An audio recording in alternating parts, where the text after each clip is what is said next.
Akkam jirtu nagaa keessanii gara chaanaalii hawwitti nagaan dhuftanii har'a viidiyoo haaraa qabadhee dhiyaadheera. Innis nyaata aadaa waliin hojjenna. Maqaan isaa affaanyii yookiin ukkaamsaa jedhama. Nyaata baay'ee namatti tolu, nyaata jaallatamaadha. Keessumaa naannoon itti beekamu naannoo lixa Oromiyaatti baay'ee beekamaadha. Kanaaf kana hojjechuuf wanti nu barbaachisu foon, qaaraa, zinjibila, qullubbii adii, qullubbii diimaa isaan kanatti nu barbaachisa. Kun daaknee ittiin hojjenna daakamaa isaatiin. Qaaraan nu barbaachisu qaaraa ishee baay'ee xixiqqoo qaqalloodhaan kan isheen hojjetamu. Kanaaf isa gurguddaa kana miti gatiin hin arganneef kana gargaarame malee qaaraa xixiqqoodhaan kan inni hojjetamu yeroo hojjetamu jechuudha. Kanaaf kana daakennaan deemnee hojjetaa.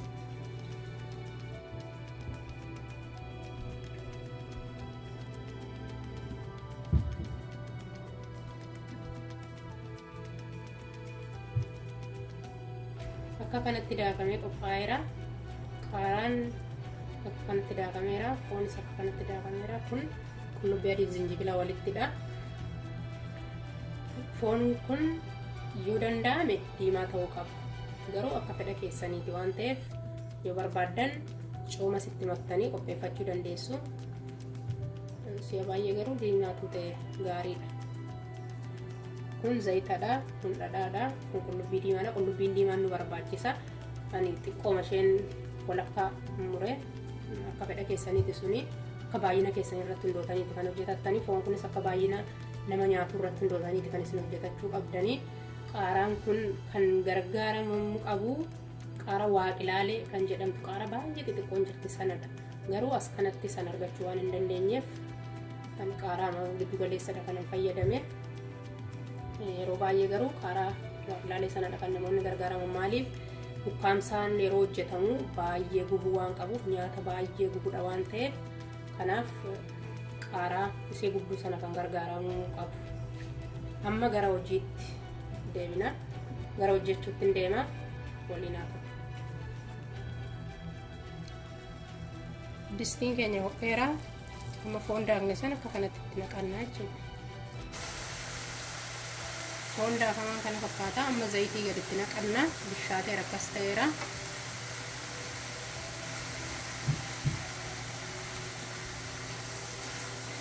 Zayitii amma xiqqoo namni itti naqatus jira. Akka barbaacha keessaniiti. Kanaaf amma zayitii wajjin akkasittiin hojjetna. Namni bishaatutti.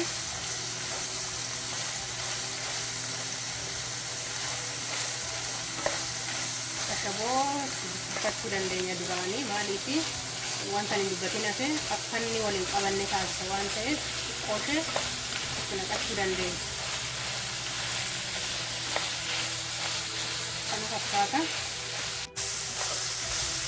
Kana fakkaata zayitii itti naqee zayitii wajjin hojjetaan ture bishaataa jira. Amma immoo qullubbii diimaa itti naqanna.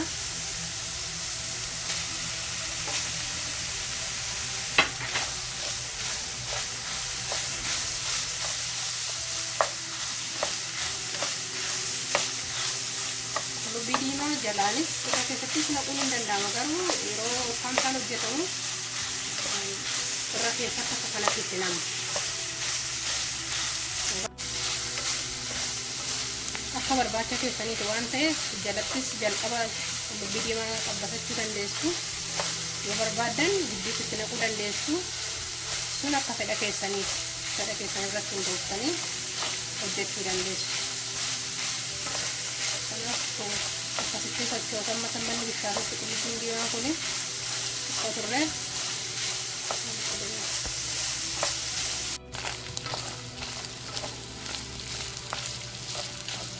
Qullubbiin diimaa keenya bishaateera. Kana fakkaata. Kana taasisuudhaan amma maalitti naqna? Qullubbii adii zinjibila walitti daakanne itti naqa.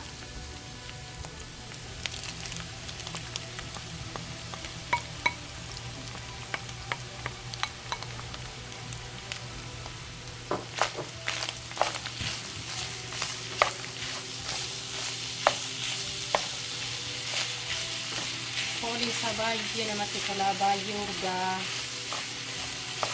Yeroo kanatti naqnu isinitti himuu hin danda'u.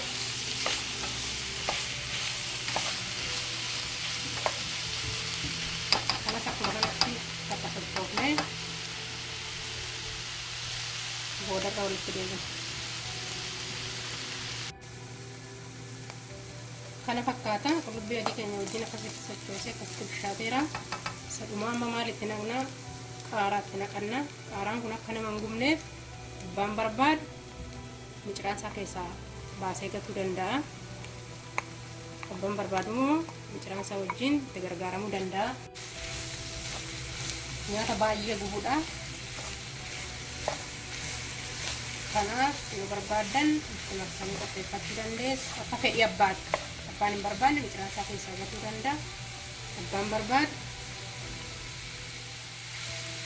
barbaadu akka kanatti qopheeffachuu danda'a akka fedha keessaniitti. Yeroo kana hojjennu wanta isinitti nu barbaadu bishaan ittiin naqamu.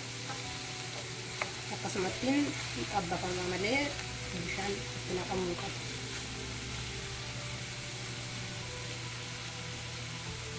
Qaaraa kana yeroo itti naqnus baay'ee turuu hin qabnu. Maaliif yoo baay'ee ture hin bishaata, yoo bishaate immoo amala gubummaa isaa keessaa ba'a waan ta'eef kanaaf akka inni baay'ee gubu yoo barbaanne dafnee irraa fuudhuu qabna. Akka inni qabbanaa'u yoo barbaanne immoo irra tuksiisnee xiqqoo akka bisheessuu gochuu dandeenya. Sunis akka fedha abbaati.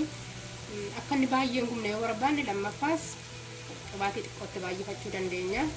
Yoo hin barbaanne garuu akka fedha keessaniitti hojjetachuu dandeessu jechuudha. Yoo zayitiin xiqqoo itti baay'ate akka amala gubuusaa dhabamsiisa waan ta'eef sana gochuunis hin danda'ama. Akka kanatti gargaaramuu dandeessu.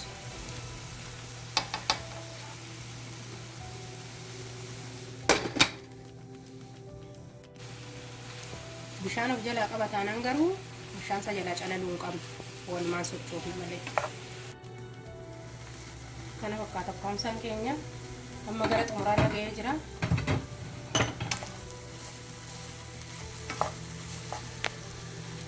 Ashaboon itti dabala.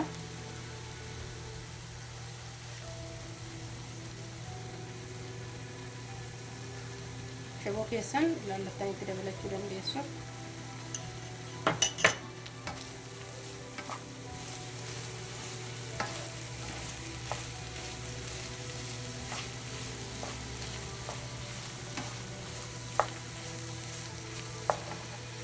Sudan kadang tidak balap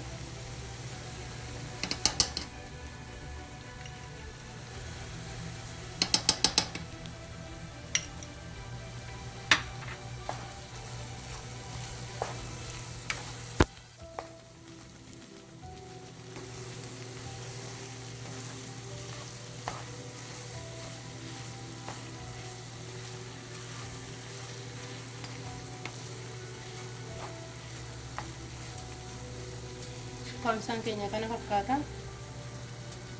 Nyaati kun nyaatummaarra darbee qorichummaaf illee nama gargaara. Yeroo taalluun nama qabu kana yoo nyaattan haala salphaatiin dafee isin gadhiisuu danda'a.